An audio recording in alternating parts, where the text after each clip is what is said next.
Hi everyone, today Adriana and I will be interviewing a scientist. Isn't that so cool? Let's go meet her. My name is Nina Morrison. I went to school at Santa Clara University, which is up north in San Jose. I majored in bioengineering and I did my minor in mechanical engineering. What kind of a scientist are you? How would you define yourself as a scientist? I'm an engineer by training. So right now my job is an R&D manager in cosmetics. So I'm making sure that all our launches are happening on time. I work with chemists who develop new formulas. And anytime you see new shades that are launching in cosmetics, there are engineers and scientists who are working on making those happen. So that's my job right now. It's really fun. I get to play around with cosmetics, and I also get to work with a lot of technical chemists and engineers to make sure these launches are happening. So it's a super fun job. Where specifically are you working right now? So right now I work at Seed Beauty, which is a company that manufactures cosmetics, and they manufacture packages that cosmetics go into. So I've been working at the company for about 3 years. One of the brands that is under Seed Beauty is ColourPop Cosmetics. It's an online brand where we sell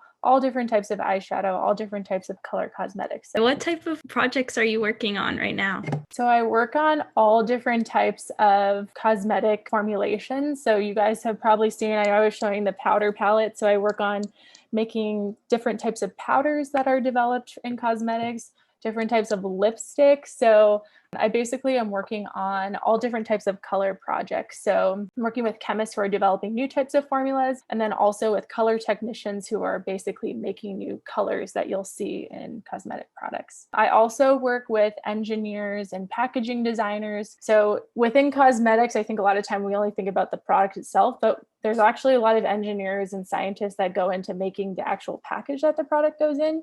So I also have to make sure that the package and the formula work together well, and that there's no issues when one goes with the other, so that when the consumer gets the product, everything's intact, everything works well. So that's the type of projects I'm working on. So it's a good reminder that whenever you get products from the store, there's chemists who are making those things if they're personal products, but also when you open a package, there's engineers and scientists who have been working on making those packages work for you and work at a low cost so that you're able to keep low prices for your cosmetics. Those are the types of projects I'm working on. It's never a dull moment. And I get to try a lot of the products, which is probably the best part. What is the most rewarding part of your job? When I was in high school and college, I used to get really upset when things wouldn't go right. I would kind of get really hard on myself when I would face a problem for the first time. But now that I've been in college and now that I've been working in the field in my job, my favorite part and most rewarding part is sometimes when things don't go right the first time, and then we're able to come together as a team to make things work. So for me, when initially we thought, oh man, this launch isn't going to happen, or we're not going to be able to make this really cool palette with all these different shades and finishes, I love when immediately we think, okay, that's not going to work. Having a bunch of team members come together and then think of new ideas and problem solve. For me, that's been the best thing, because I used to have a lot of confidence issues with, oh man, when things don't go right the first time, something's wrong. But actually, that's the most fun and exciting part. And that's when the most innovation happens. That's when the most growth happens. So for me, that's the most rewarding part, is when you're able to come up with new ideas and new solutions. And lucky for me, that happens a lot. We're able to innovate a lot. We're able to come up with new solutions. So that's probably the most rewarding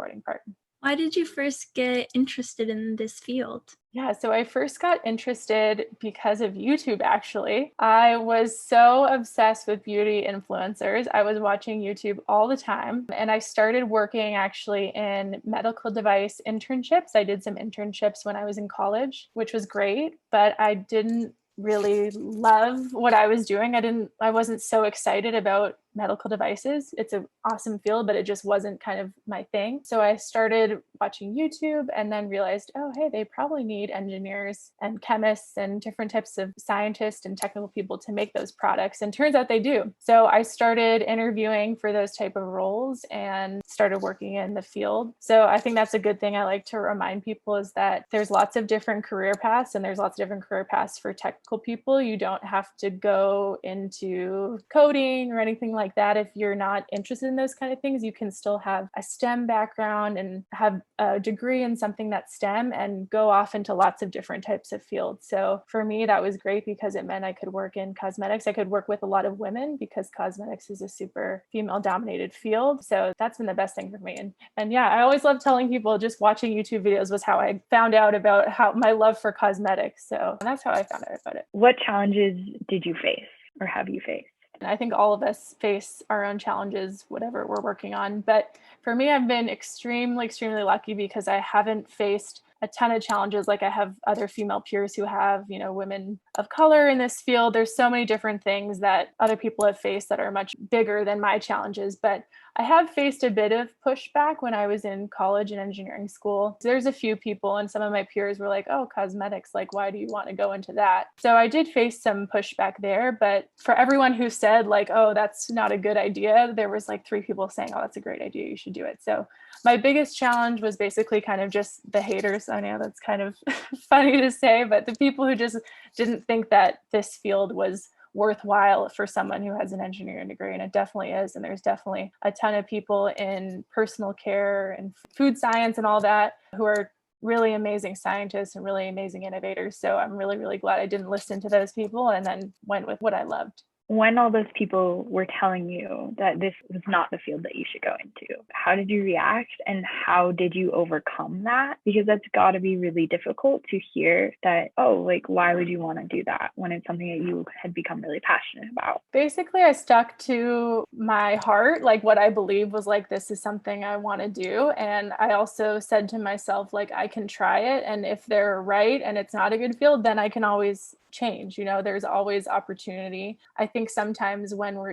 in high school, we're kind of told, this is the track you're going to be on. You have to go to this college or you have to do this. Or even if you don't go to college, like there's so many kind of tracks we get set on so early on, especially as women. I told myself when I kind of faced those people who were like, no, that's not a good idea. Hey, I'm going to try it. And then I have power and control over my life. So I can change. So I guess the short answer to your question is I just listened to myself and I had confidence in myself that I could do it. And then if it didn't work, I could try something else. So that's how I kind of had that inner monologue. Who has been your biggest role model or mentor? So my biggest role model, well, always my mom, I say, is my biggest role model because she's always encouraged me. So she's amazing. And I've had a lot of friends who have been role models as well. But I do like to tell people, and I tell myself often, that we have to be our own role models. No one knows you like you know yourself. I think a lot of times we look for mentors to tell us what to do. Like if you're in college, oh, what should I study? Or for me, it's like, what should my next move be? What should I do? And no one really is ever going to know you like you. And no one knows your interests and your talents like you. I think a lot of people can have really good intentions to help you, but you owe yourself to be your own role model, your own mentor. So I like to remind people of that because someone told me that about like 5 years ago, and I really just took it to heart because it's so true. Like there's so many great people who can help you and give you inspiration, but I think you have to trust yourself that you're your best mentor in your life because no one knows you like you know